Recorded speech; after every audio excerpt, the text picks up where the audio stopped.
नमस्कार, मैं धर्मेंद्र पाठक। आप देख रहे हैं आर्यवर्त 24 न्यूज़। मैं आपको बता दूं कि बरगी थाना के अंतर्गत एक स्वर्ण व्यवसायी को गोली मार करके हत्या कर दी गई थी, जिसके आलोक में एसपी रोशन कुमार के द्वारा एक प्रेस कॉन्फ्रेंस के माध्यम से उसका खुलासा किया गया है। आइए जानते हैं क्या है। 22 अगस्त को बड्डी थाना अंतर्गत एक घटना प्रतिवेदी हुई थी, कांड संख्या 124। इसमें सूरज कुमार नाम के एक स्वर्ण व्यवसायी की गोली मारकर हत्या कर दी गई थी, जिसके बाद विधि व्यवस्था की भी गंभीर समस्या उत्पन्न हुई थी। इस घटना को उद्भेदन के लिए एक एसआईटी बनाई गई थी, जिसका नेतृत्व अनुमंडल पुलिस पदाधिकारी वन सासाराम कर रहे थे। पिछले 3 महीने के अनुसंधान के बाद इस घटना का उद्भेदन हुआ है। इस घटना के उद्भेदन की शुरुआत आप लोगों को पता होगा, कुछ टाइम पहले एक घटना हुई थी शिवसागर थाना अंतर्गत। एक व्यक्ति की गोली मारकर हत्या कर दी गई थी, जो मोटरसाइकिल चोरों का पीछा कर रहे थे, कुदरा से ही पीछा कर रहे थे। उसके बाद शिवसागर टोल प्लाजा से पहले रोकने पर उनको गोली मारी गई थी। उसमें उसी कांड में एक सत्येंद्र चौधरी की गिरफ्तारी हुई, जो उस घटना में शामिल था, जो मोटरसाइकिल चोरी करके भाग रहा था। सत्येंद्र चौधरी का आपराधिक इतिहास एवं उसकी गतिविधि का जब सूक्ष्म रूप से विश्लेषण किया गया, तो इस घटना में भी उसकी संलिप्तता के संबंध में साक्ष्य प्राप्त हुए। उसकी गतिविधि के संबंध में अनुसंधान करने पर उसी का एक साथी सुरेश चौरसिया,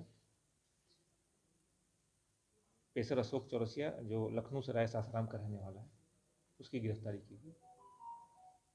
सत्येंद्र चौधरी से पूछताछ में स्पष्ट हो गया था कि सुरेश चौरसिया उसके साथ सभी अपराधों में शामिल रहा है, जिसमें इंद्रपुरी थाना का चोरी का कांड, मुफस्सिल थाना के कई कांडों में भी और दोनों संलिप्त थे। सुरेश चौरसिया की गिरफ्तारी के बाद इस घटना की पूरी साजिश का खुलासा हुआ। साजिश में यह स्पष्ट हुआ कि सूरज की हत्या की साजिश प्रदीप कुमार सोनी, जो पिता राजदेव सोना, जो दरिगांव के रहने वाले हैं, उनकी दुकान पे रची गई थी, जिनका दुकान वहीं के बाजार, बड्डी के बाजार में है। इस घटना में सूरज कुमार की हत्या के लिए प्रदीप सोनी द्वारा सुरेश चौरसिया के गिरोह को 1.5 लाख रुपए दिए गए थे। घटना का कारण था कि जो सूरज था, उसने कुछ 3 साल पहले ही अपना अलग व्यवसाय शुरू कर लिया था। इससे पहले इन्हीं के रिश्तेदार के साथ वो काम करता था। साथ काम करने के बाद अलग होकर उसने अपना व्यवसाय शुरू कर लिया। और प्रदीप सोनी की एक रिलेटिव है, महिला है, वो विधवा है, उसके घर भी इसका लगातार आना जाना था। तो इसमें घटना के पीछे 2 चीज़ें थी। एक तो उसका व्यक्तिगत संबंधों के कारण भी था, और दूसरा एक व्यावसायिक प्रतिद्वंदिता भी थी, क्योंकि ये नया लड़का था और इसने मेहनत करके लोगों को घर घर जाकर सामान डिलीवर करता। इसकी वजह से कम समय में ही इसका जो व्यवसाय था वो ज़्यादा फलने फूलने लगा था। और इसमें व्यक्तिगत एंगल भी था कि इसके बहन के घर इसका आना जाना था, जो विधवा है, इसके लिए वो लोग मना किया था। और जो इनकी विधवा बहन है, उन्होंने अपने देवर को भी एक केस करके उनको जेल भेजा था। तो पूरा जो व्यक्तिगत एंगल इसमें इन्वॉल्व था। इसी एंगल की वजह से प्रदीप सोनी के दुकान में घटना के कुछ दिन पहले मीटिंग हुई, जिसमें सुरेश चौरसिया, एक और असगर है जो वहीं का रहने वाला है, वो, और एक और अपराधी जिसका नाम अभी हम लोग खुलासा नहीं कर रहे हैं, क्योंकि उसके विरुद्ध अनुसंधान जारी है, उसको गिरफ्तार करने का प्रयास जारी है। इन सब के द्वारा मीटिंग की गई, जिसमें असगर के द्वारा उसके मूवमेंट, उसकी जो गतिविधि है उस संबंध में इनको सूचना देने की बात स्पष्ट हुई।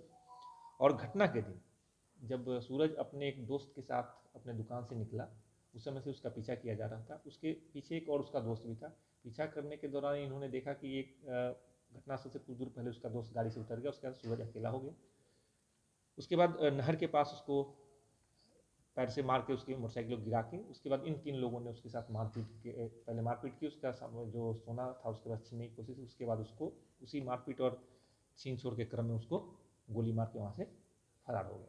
फरार होने के बाद इन्होंने जो सोना उसे लूटा था, वो भी वापस प्रदीप सोनी को ही 1,23,000 में बेचा, जिसको इसने गलाकर आगे उसका विस्तारित उसको कर दिया। अभी तक के अनुसंधान में इस पूरे घटना में 5 लोगों की संलिप्तता स्पष्ट हो गई, जिसमें से 4 लोग गिरफ्तार हो चुके हैं। सुरेश चौरसिया, प्रदीप कुमार सोनी, असगर शाह और सत्येंद्र कुमार चौधरी। सत्येंद्र कुमार चौधरी पहले ही खुदरा के कांड में जेल जा चुका है। और इस घटना में जो मोटरसाइकिल इस्तेमाल की गई थी, वो पहले ही बरामद की जा चुकी है जब सत्येंद्र चौधरी गिरफ्तार हुआ था तब। और दूसरा एक स्कूटी जिससे उसका पीछा किया जा रहा था, वो भी इस घटना से पहले ही एक शराब के कांड में कैमूर जिले में ही उसके जब्त होने की बात सामने आ रही है, जिसका हम लोग सत्यापन कर रहे हैं। इस घटना के जो प्रमुख सूत्रधार थे उसके अतिरिक्त जो लोग भी इसमें शामिल थे, इन सब का लंबा आपराधिक इतिहास रहा है, जिसमें से सुरेश चौरसिया के ऊपर 14 से ज़्यादा कांड दर्ज हैं, जिसमें चोरी, लूट, डकैती, आर्म्स एक्ट, हत्या का प्रयास के कांड दर्ज हैं। असगर जो है ये पहले से शराब के तस्करी में संयुक्त रहा है, जिसमें इसके ऊपर 2 कांड दर्ज हैं। सत्येंद्र चौधरी का भी लंबा आपराधिक इतिहास रहा है, जिसमें अभी तक इस पर 5 कांड दर्ज हैं। तो इस जो पूरा गिरोह है इसमें सभी पेशेवर अपराधी शामिल थे और इन्होंने एक साजिश के तहत इस घटना को दूसरा रूप देने के लिए, ताकि ये घटना लूटपाट की प्रतीत हो, इसमें व्यक्तिगत एंगल जो था लगा के इसकी हत्या करवाई गई। और जिसके बाद एक साजिश के तहत इस घटना के बाद विधि व्यवस्था की समस्या भी उत्पन्न की गई, ताकि पुलिस को गुमराह किया जा सके कि ये लूट की घटना है, न कि जो व्यावसायिक प्रतिद्वंदिता और उसी के पड़ोसी दुकानदार इसमें शामिल है। इसलिए उस घटना के बाद विधि व्यवस्था की समस्या भी एक साजिश के तहत ही पैदा की गई थी, ताकि पुलिस को दिग्भ्रमित किया जा सके। लेकिन 3 महीने के गहन अनुसंधान एवं जो वैज्ञानिक साक्ष्य संकलन है उसके आधार पर इस घटना को उद्भेदन किया गया और पूरी टीम द्वारा, जो अनुमंडल पुलिस पदाधिकारी सासाराम 1 के नेतृत्व में काम कर रही थी, थाना बड्डी जो अवता जिले की DIU टीम है, उनके द्वारा गहन अनुसंधान करके इस पूरे घटना का उद्भेदन किया गया। इसमें जो मुख्य शूटर अभी फरार है, उसकी गिरफ्तारी के बाद हथियार के संबंध में जानकारी प्राप्त हुआ कि हथियार किसने उसको दिया था। सत्येंद्र चौधरी भी हथियार इस्तेमाल करता था, पहले इस घटना में ये स्पष्ट हो चुका है। दूसरा एक और व्यक्ति जो अभी तक फरार है, उसकी गिरफ्तारी के बाद आगे की चीज़ें भी स्पष्ट हो पाएगी और शायद इस घटना में और भी कुछ लोग शामिल हो सकते हैं, जिनके संबंध में अभी तक साक्ष्य नहीं मिला है। लेकिन जब वो गिरफ्तार होगा उसके बाद आगे की चीज़ें भी इसमें कुछ और बिंदु जो है स्पष्ट हो। कुछ अपराधियों के पास गिरफ्तार भी हुई है सर, बरामदगी पहले ही सत्येंद्र चौधरी के घर से चोरी और लूट का बहुत सारा सामान, जिसमें टीवी, DVR और अन्य जो भी लूटपाट का सामान तो बरामद किया जा चुका है, जिस संबंध में सासाराम मुफस्सिल थाना में पहले से कांड दर्ज है। और जो घटना में मोटरसाइकिल यूज हुआ था उसका वो पहले ही बरामद किया जा चुका है, जिसके संबंध में अक्षय कुमार के द्वारा क्या कुछ कहा गया। ऐसी तमाम खबरों को देखने के लिए मेरे साथ बने रहे। तब तक के लिए दीजिए इजाज़त।